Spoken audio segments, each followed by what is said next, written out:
राधे राधे दोस्तों। ईश्वर आप सभी की सभी मनोकामनाएं पूर्ण करे और आप सभी को स्वस्थ और खुश रखे। चलिए आज की कहानी शुरू करते हैं। हमारी आज की कहानी का शीर्षक है फर्ज और लिहाज। निशा फोन पर अपनी माँ से बात कर रही थी और अपने सास ससुर की बुराई करते हुए कह रही थी, क्या बताऊं मम्मी, आजकल तो बासी कड़ी में भी उबाल आ गया है। जब से पापा जी रिटायर हुए हैं, दोनों लोग फिल्मी हीरो हीरोइन की तरह दिन भर अपने बगीचे में ही झूले पर विराजमान रहते हैं। न अपने बालों की सफ़ेदी का लिहाज है, न बहू बेटे का। इस उम्र में दोनों मेरी और आशीष की बराबरी कर रहे हैं। तब तक चाय पीने के लिए निशा को पूछने मधु जी उसके कमरे की तरफ बढ़ीं, पर उदास मन से रसोई में दाखिल हुईं, क्योंकि उन्होंने सब सुन लिया था।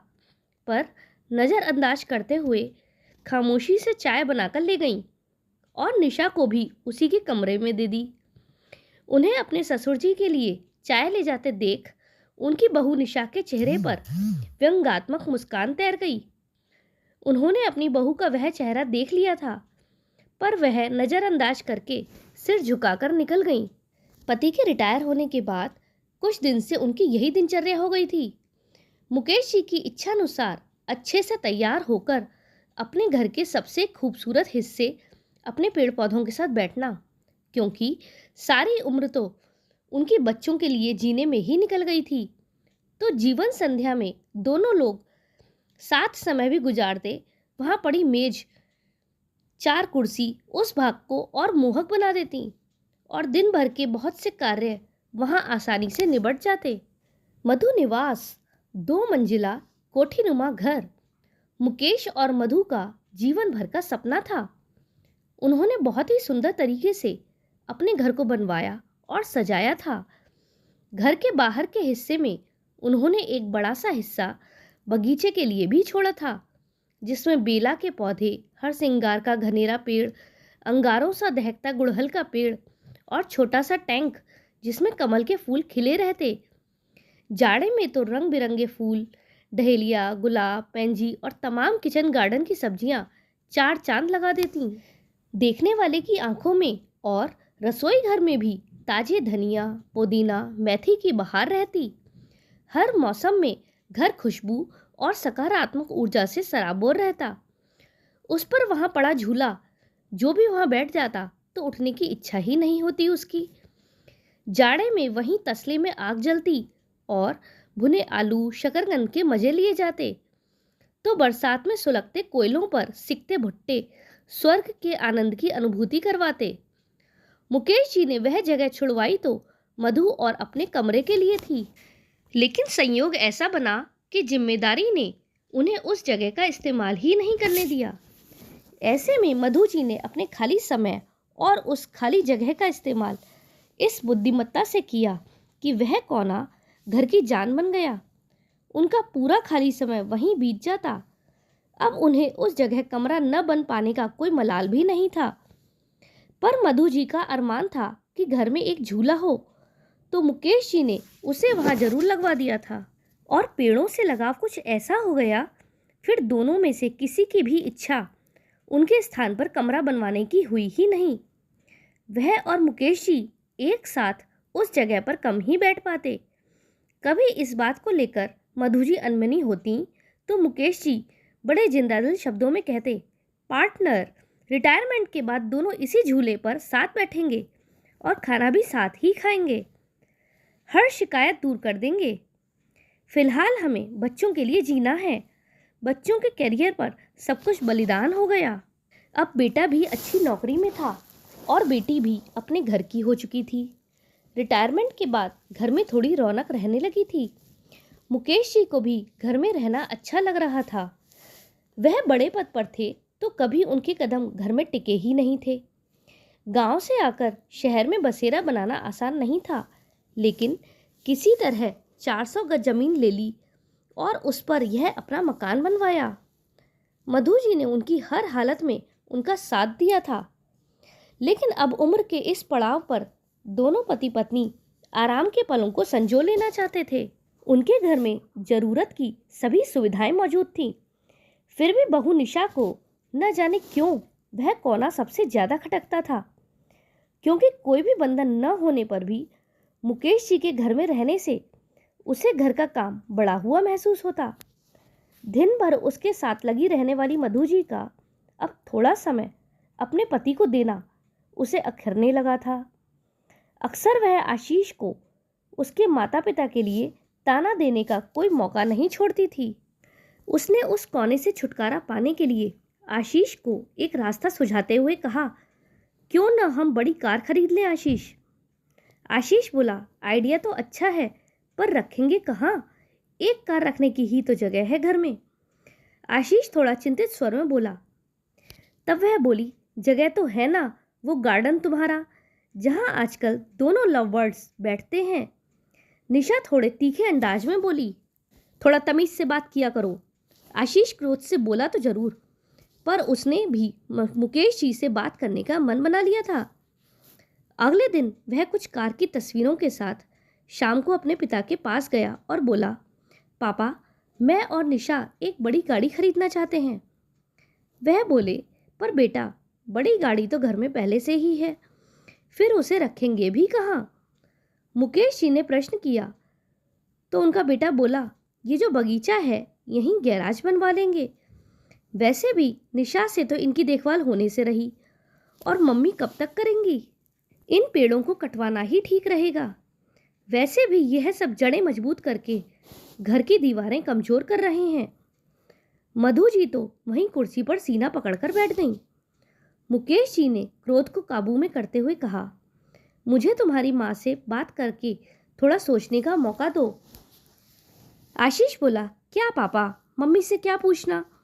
वैसे भी इस जगह का इस्तेमाल भी क्या है? आशीष थोड़ा चिड़चिड़ाकर बोला, आप दोनों दिन भर इस जगह बगैर कुछ सोचे समझे 4 लोगों का लिहाज किए बगैर साथ बैठे रहते हैं। अब कोई बच्चे तो हैं नहीं आप दोनों, और घर में अब निशा भी है और छोटे बच्चे भी हैं, पर आप दोनों ने दिन भर झूले पर साथ बैठे रहने का रिवाज सा बना लिया है, और ये भी नहीं सोचते कि 4 लोग क्या कहेंगे। अरे इस उम्र में मम्मी के साथ बैठने के बजाय आप अपनी उम्र के लोगों में उठा बैठा करें तो वो ज़्यादा अच्छा लगेगा, न कि ये सब करना। और वह दंदनाते हुए ऐसा कहकर अंदर चला गया। अंदर निशा की बड़बड़ाहट भी जारी थी। आज मुकेश जी भी एहसास कर रहे थे मधु के साथ अपनी ज्यादती का। जब कभी पत्नी ने अपने मन की बात कही तो उन्होंने उन्हें ही सामंजस्य बिठाने की सीख दी, पर आज की बात से तो उनके साथ मधु जी भी सन्न रह गईं।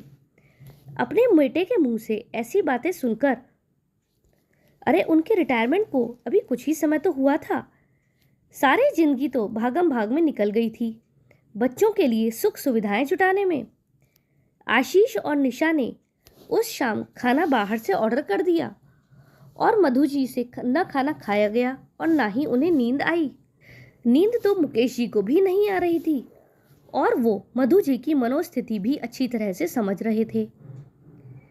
पूरी रात वह इसी बात पर सोच विचार कर रहे थे, और सोचते सोचते सुबह कुछ सोचकर उनके होठों पर मुस्कान तैर गई। उसके बाद उन्हें कुछ घंटे की नींद भी आ गई। अगले दिन जब वह सोकर उठे तो देखा मधु जी अभी सो रही थीं, पर बेचैनी चेहरे पर दिख रही थी। वह रसोई में गए और खुद चाय बनाई। कमरे में आकर पहला कप मधु जी को उठाकर पकड़ाया और दूसरा खुद पीने लगे। आपने क्या सोचा? मधु जी ने रुआंसे लहजे में पूछा। मैं सब ठीक कर दूंगा, बस तुम धीरज रखो, मुकेश जी बोले।